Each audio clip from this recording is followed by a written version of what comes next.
మీద మాట్లాడుకుంటారు కరెక్ట్ కాబట్టి. ఓకే ఎస్ ఒక్కసారి రామ్మూర్తి గారితో మాట్లాడదాం. రామ్మూర్తి గారు నమస్కారం అండి, గుడ్ ఆఫ్టర్నూన్. నమస్కారం అండి, కొంచెం డిస్టర్బెన్స్ కాకుండా కొంచెం మ్యూట్ లో పెట్టుకోండి. అదే అంజిరెడ్డి గారు సమ్మయ్య గారు ఎవరో ఒకరు అన్మ్యూట్ చేయకుండా జస్ట్ రామ్మోహన్ అన్న మాట్లాడుతుంటే దాదాపు సబ్జెక్ట్ అదే అందుకే ఒక్కసారి అంజిరెడ్డి గారు అదే విధంగా సమ్మయ్య గారు మ్యూట్ లో పెట్టుకోండి ఇద్దరు, దయచేసి మిమ్మల్ని అడిగినప్పుడు అన్మ్యూట్ చేసి మాట్లాడొచ్చు. రామ్మూర్తి గారు, అంటే ఒక ప్రధానమైనటువంటి ఆరోపణ ఏంటంటే గత ధరణి పైన క్షేత్రస్థాయిలో సర్వే చేయకుండా ధరణిలో ఎక్కినప్పుడు చాలా ఫిర్యాదులు ఆ విధంగా వచ్చాయి. అదే కాకుండా ఈ కబ్జా లేకపోతే ఆనందం అనేటువంటి ఒక కాలం ఉంటుంది, అంటే ప్రస్తుత యజమానికి సంబంధించి ఆ కాలంని కూడా తొలగించడంతో అవి కూడా చాలా ఫిర్యాదులు వచ్చాయి. సరే, వాటిని సరిచేసుకోకపోయేసరికే ఇది తీసుకొచ్చి ఆమె కొత్త పేరుతో అని చెప్తున్నారు. రామ్మోహన్ గారు చెప్తున్నట్లుగా దాని పేరే మార్చేసి పాత సారాన్ని కొత్త సీసాలో పోసినట్లుగానే తయారైంది ఇప్పటి పంచాయతీ అని చెప్తున్నారు. సో ఏం చెప్తారు, గత ధరణికి ప్రస్తుతం ఉన్నటువంటి భూభారతికి ప్రధానమైనటువంటి తేడాలు ఏమున్నాయి, ఏది బెటర్ అంటారు, ఏం చెప్తారు మీరు?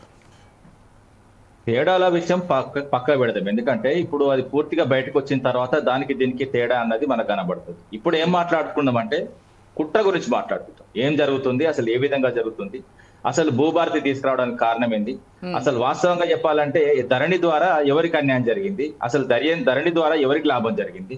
ఎందుకంటే ధరణి ద్వారా దాదాపు 1,45,00,000 ఏదైతే 58,000 వ్యవసాయ భూమిని మేము రికార్డుకి ఎక్కించాం. వాళ్ళని ఎవరు కూడా డిస్టర్బ్ చేయలేదు. వాస్తవంగా విలేజ్ లో ఒకటో రెండో సమస్యలు, అది కూడా కొన్ని సమస్యల వల్ల వాటిని మేము ఏదైతే 1B ఎప్పుడైతే ఇచ్చినప్పుడు ఇప్పుడు వాళ్ళని కూడా ఏదైతే బిఫోర్ దట్, ఎందుకంటే ఈ పాస్బుక్ రాకముందే మేము 1B ఇష్యూ చేయడం జరిగింది.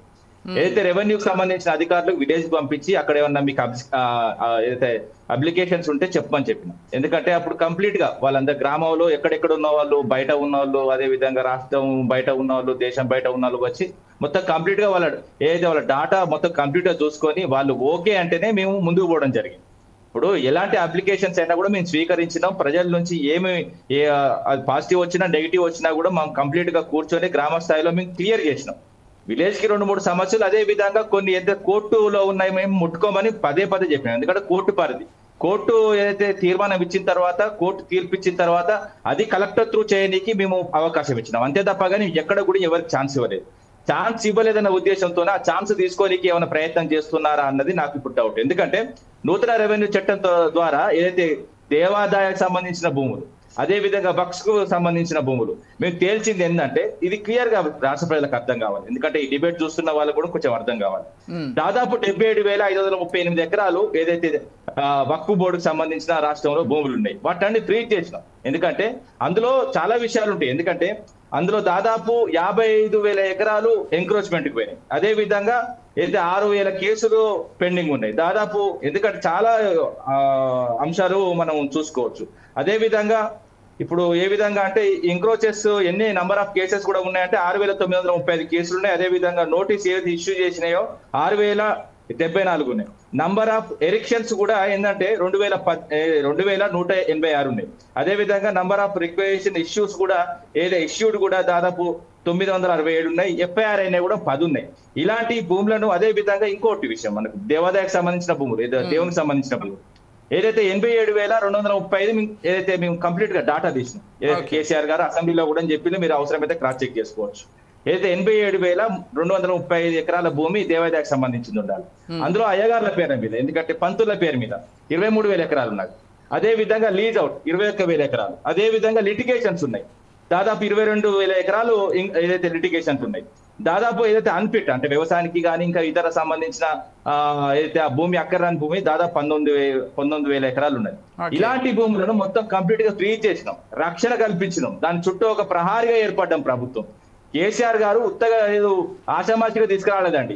ఎలాంటి భూ కబ్జాదారులు, ఇలాంటి పరిస్థితులు ఏదైతే భూమికి సంబంధించిన ఇప్పుడు ఏదైతే మాఫియా నడుస్తుందో మాఫియాకి అడ్డుకట్టేసినాం. ఎందుకంటే మీరు ఒకటి చూసుకోండి, మేము 9 ఏళ్ల పరిపాలనలో మేము ఎన్ఓసీలు కూడా మీయలేదు. ప్రభుత్వ స్థలాలు, లిటిగేషన్ ఉన్న స్థలాలు, వీటికి ఎన్ఓసీలు కూడా మీయలేదు. ప్రభుత్వం ఏదైనా తీసుకుంటే కూడా ఖచ్చితంగా కోర్టు తీర్పు ఉంటేనే కోర్టు తీర్పు ప్రకారం మేము పనిచేసినాం తప్ప ఇక్కడ కూడా అన్యాక్రాంతం కాకుండా కాపాడింది. రైతుల భూములు కాపాడినాం, అదే విధంగా దేవాదాయ భూములు కాపాడినాం, అదే విధంగా ఏదైతే వక్ఫ్ భూములు కాపాడినాం, అదే విధంగా క్రిస్టియన్ చారిటీకి సంబంధించిన భూములు కూడా కాపాడినాం. ఎక్కడ కూడా ఎవరికి కూడా అవకాశం లేకుండా చేసినాం. ఈ అవకాశం లేకుండా చేసిన పరిస్థితులను చూసి ఇప్పుడు రేవంత్ రెడ్డి, ఎందుకంటే రియల్ ఎస్టేట్ మాఫియాలో అగ్రగామిగా కొన్ని ఏళ్ల నుంచి నడుపుతున్నాడు కాబట్టి ఆయన ఆలోచన ఏంది, ఆయన విధానం ఏంది, ఆయన భూముల మీద ఉన్న ఆశ ఏంది అన్నది మనం ప్రత్యేకంగా చెప్పనవసరం లేదు. ఆఖరికి ప్రభుత్వాన్ని కూలగొట్టి కూడా డబ్బులు పట్టుకొనేసి రెడ్ హ్యాండ్ గా దొరికిపోయిన ఒక రియల్ ఎస్టేట్ మాఫియా సంబంధించిన వ్యక్తి అధికారంలో ఉన్నప్పుడు నేనేమంటున్నా ఈ విధంగానే ఉంటది. ఇప్పుడు భూభారత్ తీసుకొచ్చి అందులో ఏదైతే కొన్ని తీసుకురావచ్చు, అందులో కొన్ని మార్పులు తీసుకొచ్చి ఎక్కడైతే మేము అడ్డుకట్ట వేసినామో, ఎక్కడైతే ప్రభుత్వ భూములు ఇంకా అన్యాక్రాంత కాగా చూసినామో ఆ ఫారెస్ట్ కానీ ఇంకా ఏదైనా భూములు దేవునికి సంబంధించినవి కానీ ఇంకా వేరే ఏదైతే ప్రభుత్వానికి సంబంధించి లేకపోతే రైతులకు ఇచ్చినాయి, అదే విధంగా ఏదైతే ట్రైబల్ కి ఇచ్చినాయి, అదే ఎస్సీ ఎస్టీలకు ఇచ్చినాయి కూడా భూములు కూడా వీటికి కన్నేయొచ్చు. ఎందుకంటే ఈ కన్నేసిన క్రమంలో రియల్ ఎస్టేట్ మాఫియా నడుస్తుంది కాబట్టి ఏ విధంగా నడుస్తుంది, ఏ విధంగా చేస్తారు అనేది మనం ముందు చూస్తాం. ఎందుకంటే భూభారతి వచ్చిన తర్వాతనే అది దానికి దీనికి తేడా కలపదు. ఏదైతే భూములకు సంబంధించి ఏ విధమైన చర్యలు నడుస్తాయి, ఏ విధంగా చర్చలు నడుస్తాయి, వీళ్ళు గ్రామాలకు పోతున్నారు. గ్రామాలు పోయిన తర్వాత అసలు నిజంగా ఎన్ని సమస్యలు ఉన్నాయి వాస్తవంగా నాకు తెలుసండి. నేను కూడా గ్రామ స్థాయి నుంచి వచ్చిందంటే నాకు కొంచెం అంత పెద్దగా భూముల గురించి తెలియదు. ఎందుకంటే నాకు స్వయంగా నాకు ఒక గుంట భూమి కూడా లేదు. ఓపెన్ చెప్తే నాకు ఇల్లు తప్ప ఒక గుంట భూమి కూడా లేదు. నేను ఎందుకంటే భూముల గురించి నేను మొత్తం చూసుకుంటూ వస్తున్నా కాబట్టి ఆ భూముల పరిస్థితి ఏంది, ఆ భూముల మీద ఆశ ఉన్న వాళ్ళు ఏ విధంగా ప్రవర్తిస్తారు, అమ్ముకొని పోయిన వాళ్ళు గ్రామంలో ఏ విధంగా ఉంటారు, అమ్ముకొని పోయిన తర్వాత కూడా ఆశపడే క్రమం ఎట్లా ఉంటది, ఇవన్నీ చూసినండి. కాబట్టి ఎందుకంటే 1B వచ్చినప్పటి నుంచి ఇవన్నీ చూసుకుంటూ వస్తున్నాయి. ఎందుకంటే నేను అప్పుడు ప్రభుత్వంలో ఉన్నా కాబట్టి ఇంచు పరిశీలించుకుంటూ వచ్చినండి. ఎందుకంటే ఆ విషయాలు తెలుసు. మాక్సిమం ఏదైతే నిజంగా చెప్తున్నా మా ప్రభుత్వం ఏదైతే ఈ కార్యక్రమం నూతన రెవెన్యూ చట్టం తీసుకొచ్చిన తర్వాత దాని వల్ల ప్రజలకు లాభమే జరిగింది తప్ప నష్టం జరగలేదు. ఒక్క రైతుతో అనిపించండి. ఎందుకంటే ఏదైతే కోర్టులో ఉన్న కేసుకు సంబంధించిన వాళ్ళకి కాకుండా అదే విధంగా 2-3 ఇష్యూస్ ఉన్న వాళ్ళకి తప్ప మిగతా ఏదైతే పాస్బుక్లు అయిన వాళ్ళను, లబ్ధి చేకూరిన వాళ్ళను వాస్తవంగా ప్రాబ్లం వచ్చింది ఊరికి ఒక్కరో ఇద్దరు ఉంటారండి. అది కూడా వననముల మధ్యలో లేకపోతే ఇతర అంశాల మధ్యలో గ్రామానికి సంబంధించిన వేరే పక్క భూములతోనో చిన్న ఇష్యూస్ వచ్చి వాటిని మేము డాక్యుమెంటేషన్ గా మేము చేయలేకపోయినాం. అంతే తప్ప కానీ మాకు చిత్తశుద్ధి ఉన్న ప్రభుత్వం కాబట్టి మాక్సిమం రెవెన్యూ ఒక ప్రక్షాళన చేసినాం. ప్రజలకు అదే విధంగా ప్రభుత్వ సంబంధించిన ఆస్తులకు అన్నిటికీ అడ్డుకట్టగా ఒక దాదాపు 9 ఏళ్ళు నిలిచినాం. ఇప్పుడు ఏం జరుగుతుంది ఇబ్బంది. ఇప్పుడు ఇంకొక చిన్న విషయం, అసెంబ్లీ ఆవరణలో అనుకుంటా, లేకపోతే అది సెక్రటరీ ఆవరణలో కావచ్చు. మొన్న ఒక ఎమ్మెల్యేని అడిగితే భూభారతికి అదే విధంగా ధరణికి మధ్య తేడా ఏంటంటే నాకు తెలియదంట. ఇప్పుడు వాళ్ళకే తెలియదు, ప్రభుత్వానికే క్లారిటీ లేదు. వచ్చిన తర్వాత అది మొత్తం నిజంగా 2 దగ్గర పెట్టి భూభారతిలో ఏ విధంగా జరిగింది, అదే ఏం జరుగుతుంది, అదే విధంగా ధరణి ద్వారా ఏం జరిగింది అన్నది అప్పుడు మనం కూర్చొని చర్చించుకుంటే బాగుంటుంది అనుకుంటున్నాం. ఎస్ అంటే ఒక్క విషయం రామ్మూర్తి గారు, ఇది ఒక్కటి సమాధానం చెప్పే ప్రయత్నం చేయండి.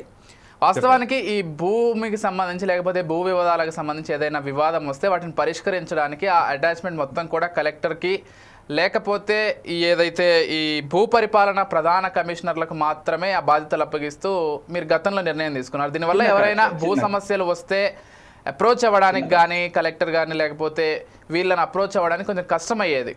సో ఇటువంటి మార్పులు ఏమైనా చేసుకొని ఉంటే బాగుండేది అనేది కూడా లేదండి. 2-3 సమస్యలు కోర్టు పరిధిలో ఉన్నాయి. కోర్టులు తీర్పు వస్తేనే కలెక్టర్ గానీ అదే విధంగా మీరు అన్న ఏదో సెక్షన్ గానీ కంప్లీట్ గా పనిచేస్తారు. ఎలాంటి ఆధారం లేని, ఎలాంటి సంబంధించిన లిటిగేషన్స్ లేని 100% మేము చేసినాం. లిటిగేషన్స్ ఉన్నాయి, మేము ముట్టుకునే హక్కు కూడా ఎవరికి లేదు. ఇప్పుడు వీళ్ళు వచ్చినా కూడా ఏమన్నా మీరు వీళ్ళు లొసుగులు పెట్టి వాళ్ళు ముట్టుకోవాలని చూసినా కూడా వాళ్ళు కోర్టుకు పోతారు. కోర్టుకు పోయిన తర్వాత ఏం జరుగుతుంది, ఎట్లా జరుగుతుంది అన్నది కూడా మనం ముందు తెలుసుకుంటాం. ఇప్పుడు తినబోతు రుచి ఎందుకండి, వాస్తవంగా ఇప్పుడు ఏదైతే రైతులు ఉన్నారో రాష్ట్రంలో ఉన్న రైతులు, అదే విధంగా ఏదైతే పట్టా పాస్బుక్లు చేసుకున్న ప్రతి ఒక్కరు ఉన్నారో వాళ్లకు ధరణి అంటే తెలుసు. ఇప్పుడు భూభారత అంటే తెలియదు. ధరణి ఇప్పుడు ఎందుకంటే మొన్న కూడా చూస్తున్నాం, మార్పు తీసుకొచ్చుకున్న తెలంగాణలో ఈ ప్రభుత్వం కాంగ్రెస్ ప్రభుత్వానికి ఇప్పుడు తేడా కనబడుతుంది. అరే మార్పు అనుకున్నాం, గతంలో కేసీఆర్ మంచుకుంటా అనుకుంటున్నారు, రేపు కూడా అట్లే అనుకుంటారు, అదే విధంగా అనుకుంటారు. అవి ఈ భూభారత కేంద్రపైన తప్పుడైతే మనకు ధరణి బెస్ట్ అన్న ఆలోచన పక్కా వస్తారు. ఓకే, సో ఒకసారి సూరా సమయ